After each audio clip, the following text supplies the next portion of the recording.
A reading from the second book of Kings.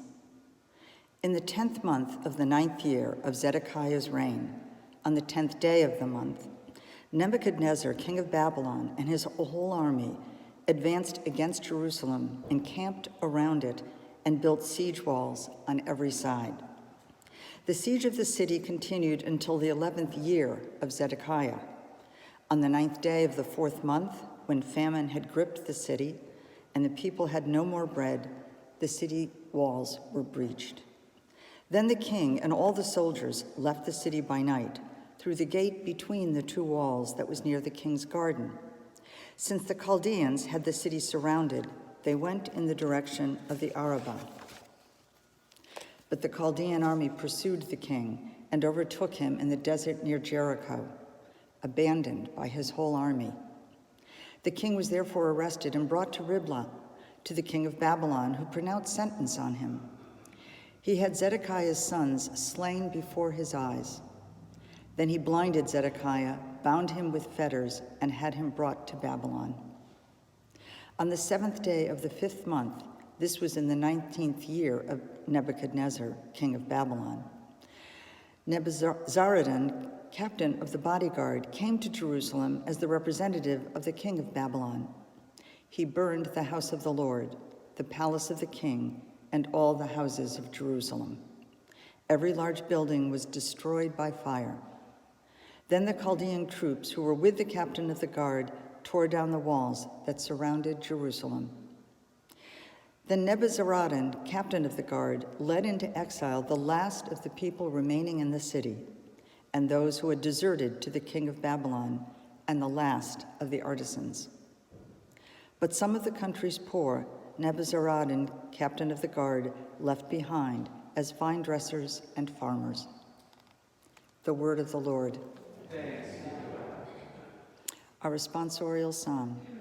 Let my tongue be silenced if I ever forget you. By the streams of Babylon we sat and wept when we remembered Zion. On the aspens of that land we hung up our harps. Let the tongue be silenced. Though there our captors asked of us the lyrics of our songs, and our despoilers urged us to be joyous, sing for us the songs of Zion. How could we sing a song of the Lord in a foreign land? If I forget you, Jerusalem, may my right hand be forgotten. May my tongue cleave to my palate if I remember you not, if I place not Jerusalem ahead of my joy.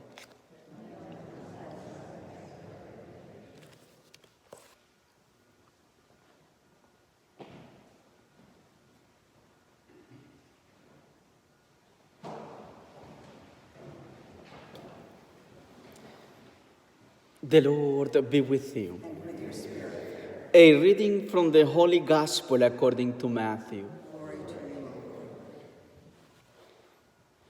When Jesus came down from the mountain, great crowds followed him.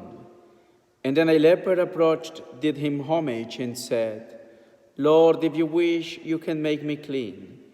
He stretched out his hands, touched him, and said, I will do it. Be made clean. His leprosy was cleansed immediately. Then Jesus said to him, see that you tell no one, but go show yourself to the priest, and offer the gift that Moses prescribed, that will be proof for them. The Gospel of the Lord. Praise to you, Lord Jesus Christ. I will do it. Be made clean. Jesus, his answer for our needs is always a yes. Never forget that.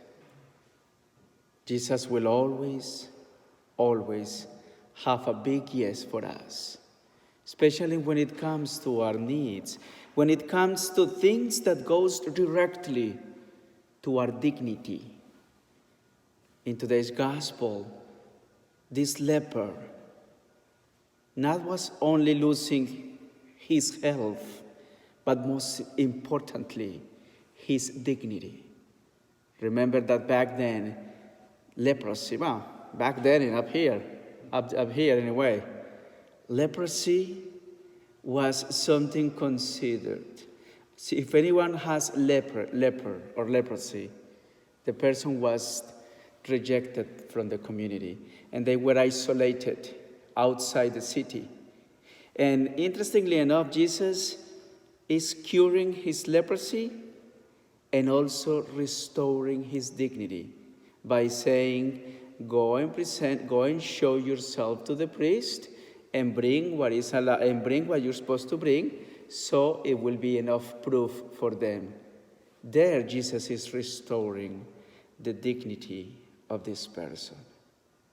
So, brothers and sisters, in a world that fight day and night to let us know that God is dead, in a world that explains and speaks 24/7, 8 days a week, about Christianity and about the God of the Christians who seem to do nothing from time to time, it's very easy to fall into temptation of believing that. But Gospels like today's reminds us strongly that Jesus is willingly day and night to help us. So if you are experiencing today anything that is jeopardizing your dignity, anything that is against your dignity, anything that is making you down, desperate, hopelessness. We all are with this COVID-19 crisis, right? Especially now with the news that this is going back again stronger than ever. It's really discouraging. No, don't be discouraged. God is in control, even in situations like today's. And we have to know and remind ourselves day and night that He's always willingly to help us, no matter how difficult it is. What was more difficult than cleaning a leper? And He did it. I will be made clean. Once God wants to help us, always.